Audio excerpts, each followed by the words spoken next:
In 1991, at the Barrow Neurological Institute, 35-year-old Pam Reynolds underwent a procedure that pushed the boundaries of modern medicine.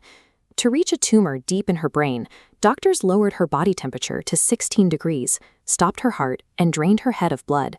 The team applied total sensory isolation. They taped her eyes shut and inserted speakers that blasted clicking sounds at 100 decibels to monitor her brain's response. Pam survived, but her account of the operating room defied physics. She quoted medical conversations held while she was flatlined and perfectly described her surgeon's bone-cutting tool, comparing it specifically to the handle of her electric toothbrush. With no heartbeat and no detectable brain activity, Pam met the medical definition of death, yet her consciousness somehow perceived the clinical reality of the room. Pam's story is a central pillar of the near-death experience, or NDE, a term popularized by Dr. Raymond Moody in the 1970s.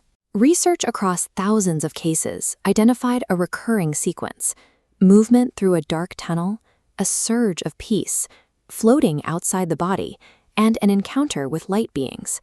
These 4 phases are consistent globally, appearing across completely different cultures and regions. This consistency leaves us with a choice. Are we seeing evidence of an actual destination, or the predictable biological failure of the human brain? Historically, researchers looked for physical proof of the soul. In 1901, Dr. Duncan MacDougall attempted to weigh patients at the moment of death, claiming a 21-gram loss, though critics later pointed to moisture evaporation from sweat and breath as the likely cause. Modern neurology, led by researchers like Dr. Susan Blackmore, offers a more grounded explanation for the NDE. The tunnel of light appears to be a trick of anatomy. The visual cortex is densest at the center and sparse at the edges. When oxygen drops, these cells fire randomly. The bright center and dark edges create the perfect illusion of a tunnel. The profound peace is likely a chemical defense. Under extreme stress, the brain is flooded with endorphins and morphine-like compounds to override pain receptors. From this perspective, the gateway to heaven is a mechanical response to a brain struggling to survive. The out-of-body sensation can be replicated without any risk of death. In U.S. Navy testing, healthy pilots are placed in rapid centrifuges to simulate extreme gravitational forces.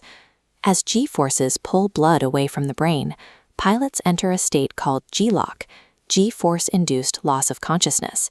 They frequently report identical sensations of floating above their bodies. Even the entities patients meet appear to be a product of cultural conditioning. While Western patients might see St. Peter, Indian patients often describe Yamaraj, the Hindu god of death, checking administrative ledgers.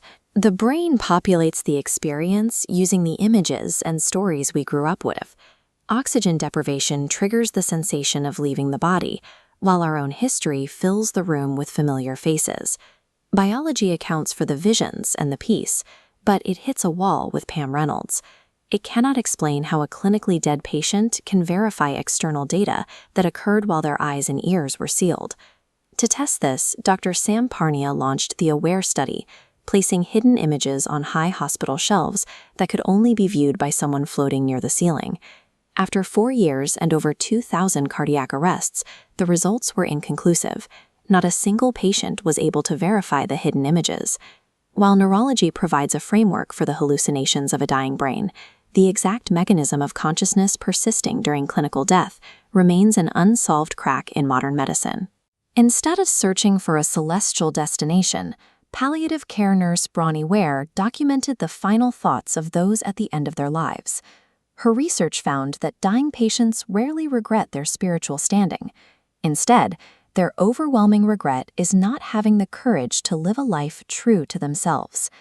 We have one planet and one life that we can definitively prove exists. The mystery of death should be the primary catalyst to experience our lives fully, right now.